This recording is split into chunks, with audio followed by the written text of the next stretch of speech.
I'm Dave Kaiser from CCX Media. Thanks for joining us for this Brooklyn Park special update. Joining us, the Mayor Jeff Lunde. Welcome, Mayor. How are you today? I'm pretty good. Pretty good. Thank you for joining us virtually here for an update, and we're going to talk a number of topics that the city is working through with the COVID-19 crisis. The first is, let's talk about getting feedback from the community. You've done a survey. Tell us a little bit about that process, what you learned. Yeah, we actually initiated an email and phone survey, got about 2,400 responses, which was a very large number given how we put it together. Finding out that, food security, housing security, job angst, kind of all the normal stuff, the basic needs that people have was really what people were concerned about. They weren't concerned about sidewalks and roads and other things. It was the basics. Can I get food? Can I get medicine? How can I stay in my house? And I'm sure some of that is reflected then in the work the city is doing. And by the way, the city's website, a great resource, brooklynpark.org. You can find a lot of information, not only for residents, for businesses, and we'll talk businesses in just a minute. Let's talk a little bit about the city budget, something maybe a lot of people aren't thinking about, of what impact does the COVID-19 have on the city budget for now and for the future? Tremendous impact, and mostly it's the unknown. We just don't know what's going to happen. So as a planning guide, Brooklyn Park got hit hard by the foreclosure in 2006 to 8.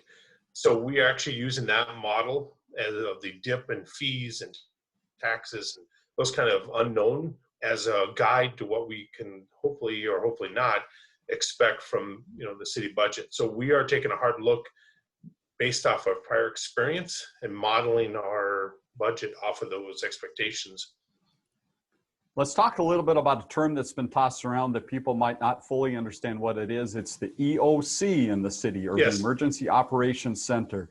Give us a brief inside look at what that is and how maybe the operation of that center has changed from when this started to today. Yeah, I think for over 10 years, we've always been planning in case we ever needed something, and hopefully never did. But it is a center in the Central Fire Station that's designed to allow all the resources the city to be concentrated, have one message, one operation. And so our fire chief is the head of that, and he's been running operations for making sure our response is coordinated, focused, and effective. And has their work changed much over the last 3 weeks, or are they still in planning mode and preparedness mode? No, full in. So basically what we've really been focused on is getting information to people. Yeah. So as we get requests for help, we get connecting people. Then we have people who are like, hey, I've got things I can help people with, whether it's food service, with SEEP, other things, and making sure that we're getting people connected. So it's almost become like a hub where we're actually connecting people. It's not about getting people out on the roads to clear stuff. It's getting someone there to get food. Fantastic. Let's talk a little bit about events. Springtime, summertime coming up here. Usually when we're all out and about having fun at Brooklyn Park events, but things are a little different. What can you tell us about events coming up? Yeah, so we've decided to do a little different approach. I've seen some cities just cancel everything. We're not going to do that. So what we are going to do is cancel things as they come. Or if there's a budget implication, like we have to spend $10,000 for printing or something, then we'll make that decision. But we're going to cancel as we go. We're going to use science and the professionals to give us good advice. But we're not going to try to get ahead of ourselves. We're just going to continue to try to do as much as we can because we know those events are part of our city. Yeah. So we're going to wait and make those decisions as we go. And as we mentioned, the city's website, a great resource. So brooklynpark.org, just look in there for your favorite event and see what the status might be. Yes. Finally, we want to talk a little bit about the business community and especially restaurants. What has the city done to help out here, and what can residents do to help out?